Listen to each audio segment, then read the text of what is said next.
This is where the show begins, and it's crazy when you look back and be like, wow, this is how they first started it.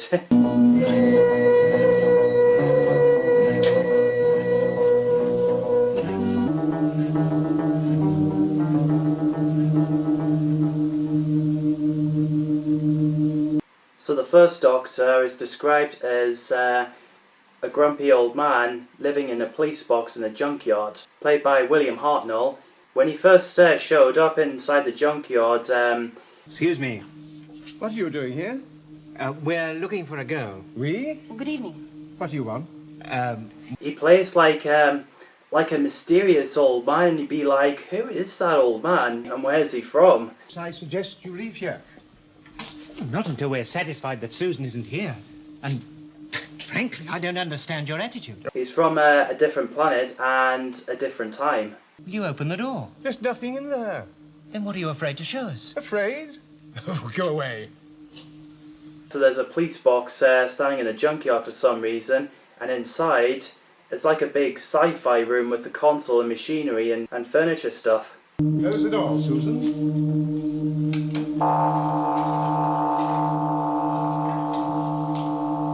It's like something you've never seen before. Is this really where you live, Susan? Yes. And what's wrong with it? But it was just a telephone box. Perhaps. The two teachers, Ian Chesterton and Barbara Wright, as they became companions, they're pretty much like audience, because the Doctor needs them to, look for an excuse to tell the audience what they are and where they're from and what they are capable of. So they're pretty much the audience inside a TV. Yes, quite so. So that when we go out of that door, we won't be in a junkyard in London, in England, in the year 1963. That is quite correct. Ian, at times, feels like a leading man, whereas the Doctor is just a scientist who can work the ship. Yes, all right, but stay within calling distance, and if you see anything, sing out. We'll do the same. Yes. And Susan, the Doctor's granddaughter, obviously is a student in Coal Hill School. She knows a lot of stuff about history. That's not right. But it turns out she's obviously not from Earth, just like her grandfather, the Doctor. But you are one of us. You look like us. You sound like us. I was born in another time, another world. So after escaping from the cavemen, the next story introduces the most iconic part of the show is the Daleks. They are utterly terrifying.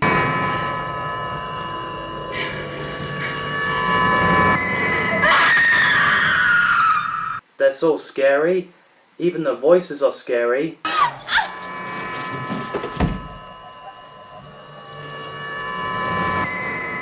You will move ahead of us and follow my directions. This way. They're brutal killers.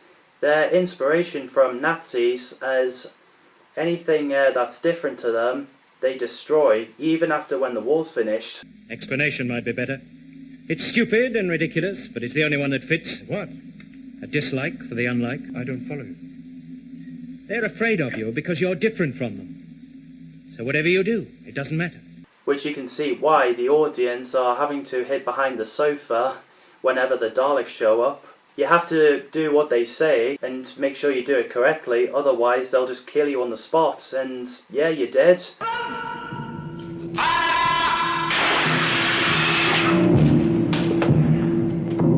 Or if you try to hide from them or spying on them, and if they spot you, then in seconds you're dead already, as you get zapped.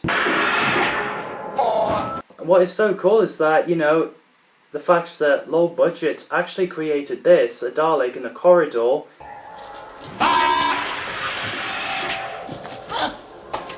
Legs! You just can't believe that the low budget actually built all this. Your legs are paralyzed. You will recover shortly, unless you force us to use our weapons again. And Daleks are definitely the most icon for Doctor Who. You two, help him.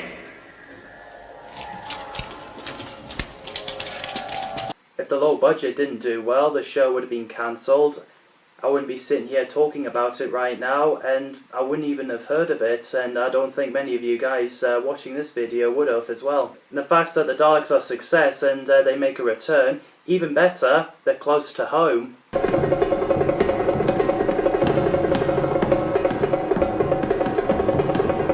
destroy civilizations of Earth. You get to see them moving around London landmarks.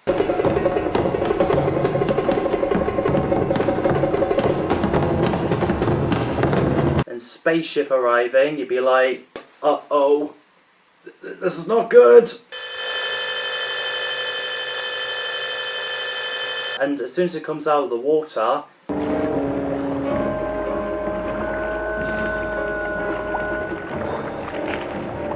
it's kind of like a jump scare. Now!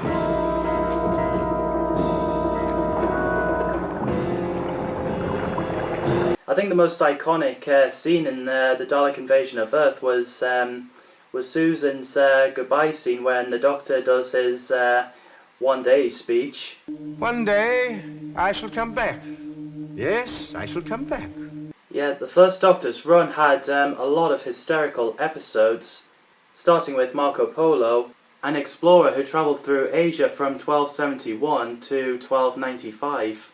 The Aztecs is where the Doctor finally admits that that there are rules when you go time travelling. Then everything that is good would survive when Cortes lands. But you can't rewrite history. Not one line. Barbara, one last appeal. What you are trying to do is utterly impossible. And you'd probably be thinking that Paul McGann or David Tennant are like the first Doctors to be falling in love with a human, but nope.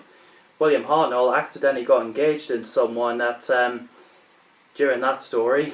Oh, what? Yes, I made some cocoa and got engaged.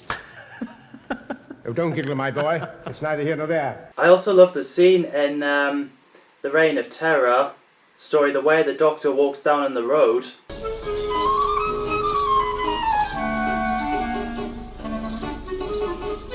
And the music, it's so 1960s, which is what I absolutely loved about it.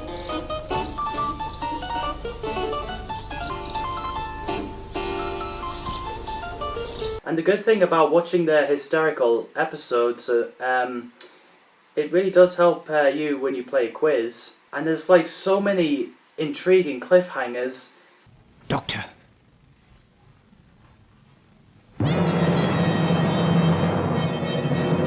Where you're so excited you just want to tune into the next episode on the next Saturday. Cannot escape. Our time machine will soon follow them. They will be exterminated. The sad thing is that a lot of episodes in 1960s have known to be missing. However, the audio still survived and still around, so so you can still sort of still watch them, but it'll have to be like still images or telesnaps. Unfortunately, as of time of recording, I haven't seen all of William Hartnell episodes because obviously with the episodes being missing and have yet to be animated or found. But I love the idea of having the animations because in a way it does feel like that the lost episode is finally resurrected. And well, it's just pretty much like watching cartoons, like, you know, when you watch Scooby-Doo and Marvel animated series, etc. My favourite First Doctor story will probably be The Chase. They are to be exterminated. Exterminated. Let the search begin. And what I love about it is you've got like the Daleks building their own time machine and chasing after the TARDIS team, which is so suspenseful. Degrees. Compute time lag by a scale. And there's a lot of stuff throwing in there. You've got like where the ghosts travel to more than one places, like the Sand, also the New York, and also the Mary Celeste. And then you've got the spooky house where Count Dracula wanted to be a friend with the Dalek while Frankenstein lifted up the Dalek. Don't go. Don't go. Don't go. Don't go. And then you've got the place where mechanoids are from.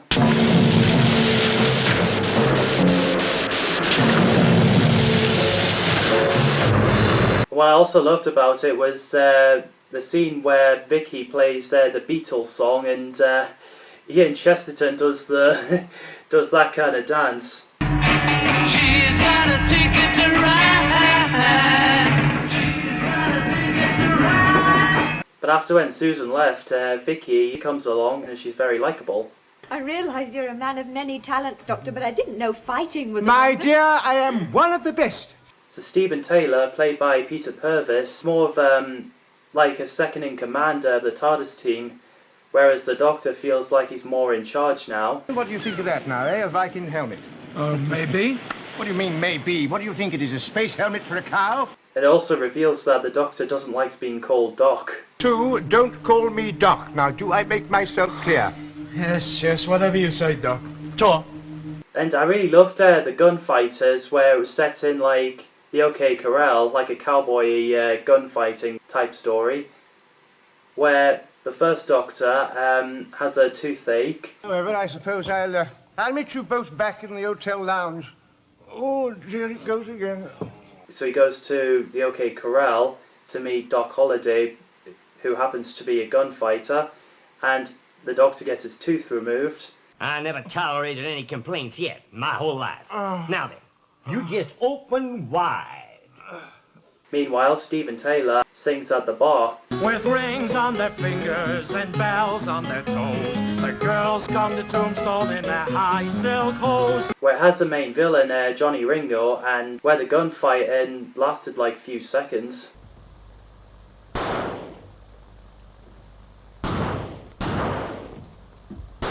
But then after when Vicky left in the Agents of Troy, the new companion comes along, Katerina, the slave girl. Helped us. And you released him. Was I not right to do so?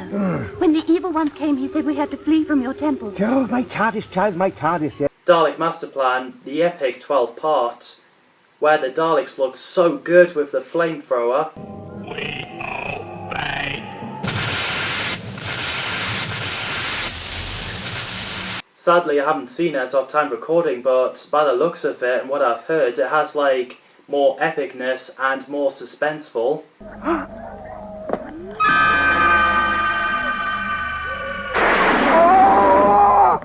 Katerina's death scene may be unexpected for viewers back in 1960s because she was like the first companion who gets killed off, and you never expect the Doctor's companion being killed off. We had to hit.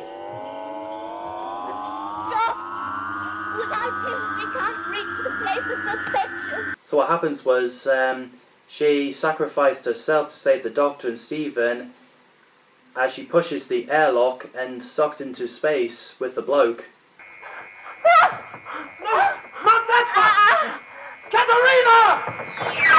Katerina! Mission to the Unknown felt like a first Doctor Who spin-off, and that's where the Daleks plan to use the Time Destructor.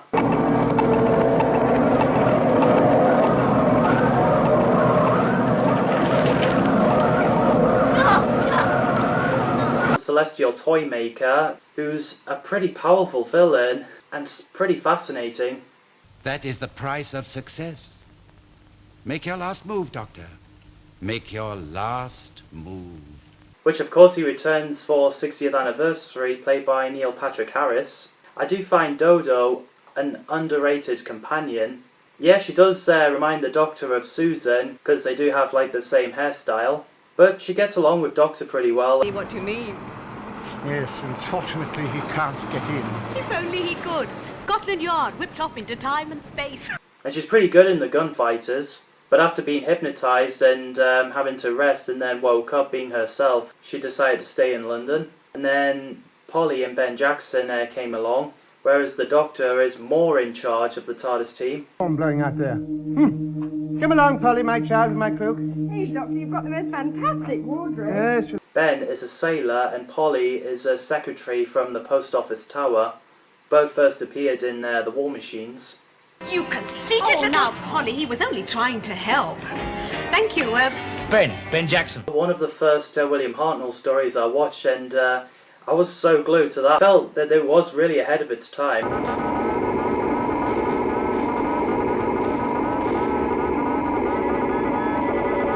You've got a scientist called Professor Brett who invented the computer called Wotan, a computer that can answer every questions. Here's one you'll never get.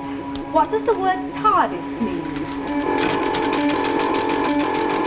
Got it right. Time and relative dimensions in space. Good heavens, let me see. But then there are side effects where, you know, you can hypnotise you.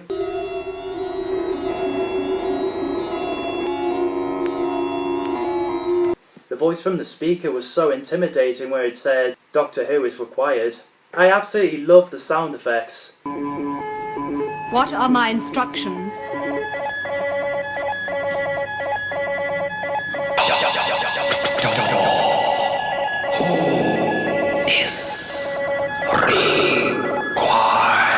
But as many people get possessed, they created a war machine to attack London.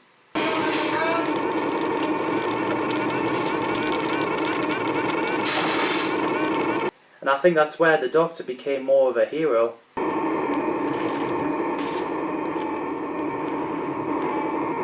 So in the last story, The 10th Planet, it introduces the Cybermen. We are called Cybermen. Cybermen? Yes, Cybermen. We were exactly like you are. It looks so grim when they first appeared in Southpole.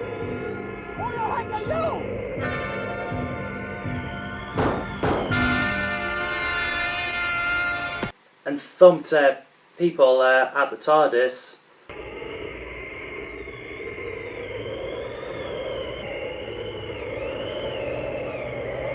Not only it's a debut of the Cybermen,